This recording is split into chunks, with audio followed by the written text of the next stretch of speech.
एक बार श्रीमद्भागवत कथा सुनते समय गुरुदेव के मुख से एक कथा सुनी, वो आपके लिए यहाँ पर लिख रहा हूँ। ये कथा सुनकर आपके हृदय में भगवान के लिए प्रेम जरूर जागेगा। एक बार की बात है, एक संत जंगल में कुटिया बनाकर रहते थे और भगवान श्री कृष्ण का भजन करते थे। संत को यकीन था कि एक ना एक दिन मेरे भगवान श्री कृष्ण मुझे साक्षात दर्शन जरूर देंगे। उसी जंगल में एक शिकारी आया। उस शिकारी ने संत की कुटिया देखी।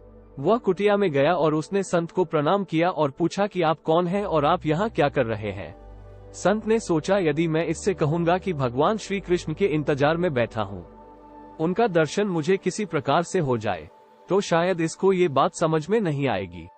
संत ने दूसरा उपाय सोचा। संत ने किरात शिकारी से पूछा, भैया पहले आप बताओ कि आप कौन हो और यहाँ किस लिए आते हो।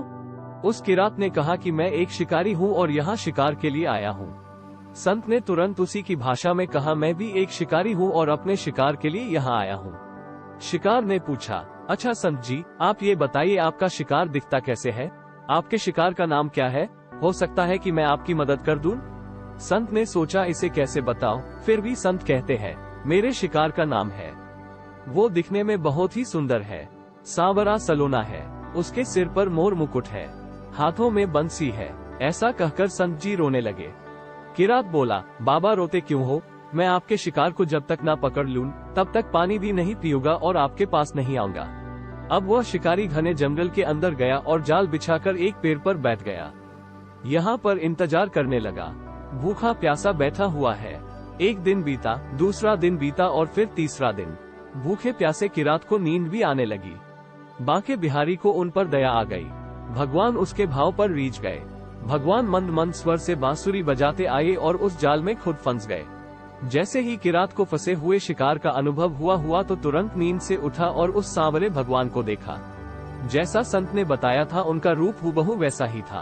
वह अब जोर जोर से चिल्लाने लगा, मिल गया, मिल गया, शिकार मिल गया।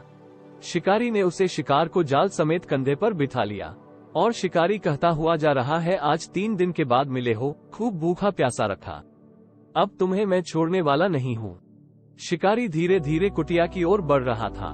जैसे ही संत की कुटिया आई तो शिकारी ने आवाज लगाई, बाबा बाबा। संत ने तुरंत दरवाजा खोला और संत उस किरात के कंधे पर भगवान श्री कृष्ण को जाल में फंसा देख रहे हैं। भगवान श्री कृष्ण जाल में फंसे हुए मंद मंद मुस्कुरा रहे हैं। किरात ने कहा, आपका शिकार लाया हूँ, मुश्किल से मिले हैं। संत के आज होश उड़ गए। संत किरात के चरणों में गिर पड़े। संत आज फूट फूट कर रोने लगे। संत कहते हैं, मैंने आज तक आपको पाने के लिए अनेक प्रयास किए प्रभु, लेकिन आज आप मुझे इस किरात के कारण मिले हो। भगवान बोले, इस शिकारी का प्रेम तुमसे ज्यादा है, इसका भाव तुम्हारे भाव से ज्यादा है, इसका विश्वास तुम्हारे विश्वास से ज्यादा है। इसलिए आज जब 3 दिन बीत गए तो मैं आए बिना नहीं रह पाया। मैं तो अपने भक्तों के अधीन हूँ और आपकी भक्ति भी कम नहीं है संत जी। आपके दर्शनों के फल से मैं इसे 3 ही दिन में प्राप्त हो गया। इस तरह से भगवान ने खूब दर्शन दिया और फिर वहां से भगवान चले गए।